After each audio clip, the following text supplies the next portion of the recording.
Atmakur municipality పరిధిలోని వెంకట్రావుపల్లి గ్రామానికి చెందిన ఆలూరు వెంకటేశ్వర్లు అనే రైతు 4 ఎకరాల అరటి తోటను సాగు చేసి ఇటీవల కురిసిన వర్షాలకు తోట పూర్తిగా దెబ్బతిని 8 లక్షల మేర నష్టపోయిన విషయమై ఉద్యానవన శాఖ అధికారులను సంప్రదించగా తనకు తగిన న్యాయం చేయలేదని రైతు జిల్లా కలెక్టర్ను ఆశ్రయించడంతో నేడు వింజమూరుకు చెందిన ఉద్యానవన అధికారి షాహీర్ ని పరిశీలన కోసం ప్రత్యేక అధికారిగా నియమించారు.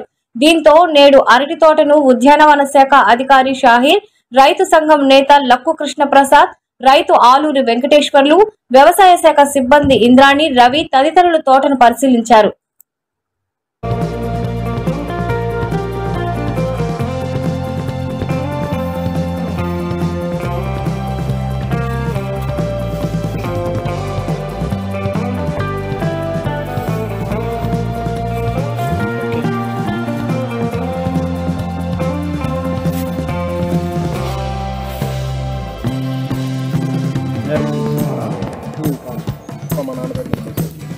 ఈ సంవత్సరం నుంచి మన లోకల్ రైతులు వస్తూ ఉంటారు. లోకల్ రైతులు వచ్చి వాళ్ళ భూములు ఏమి అమ్మకుండా వాళ్ళే వచ్చి వేసుకుని పోతా ఉంటారు. 3/19 13 లిక్విడ్ 14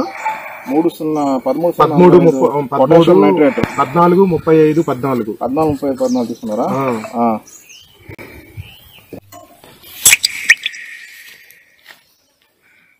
ఆత్మకూరు మండలం వెంకటరావుపల్లి గ్రామంలో ఆలూరు దేవకుమార్ రెడ్డి గారు అరటి పంటను సాగు చేశారు.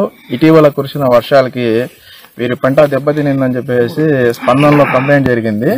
దీని గురించి నన్ను ఎంక్వైరీ ఆఫీసర్గా చేశారు. దీనికి సంబంధించి ఇప్పుడు ఫీల్డ్ విజిట్ చేశాను.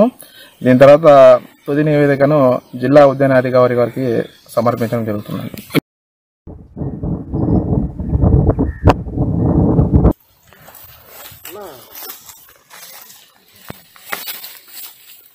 ఇది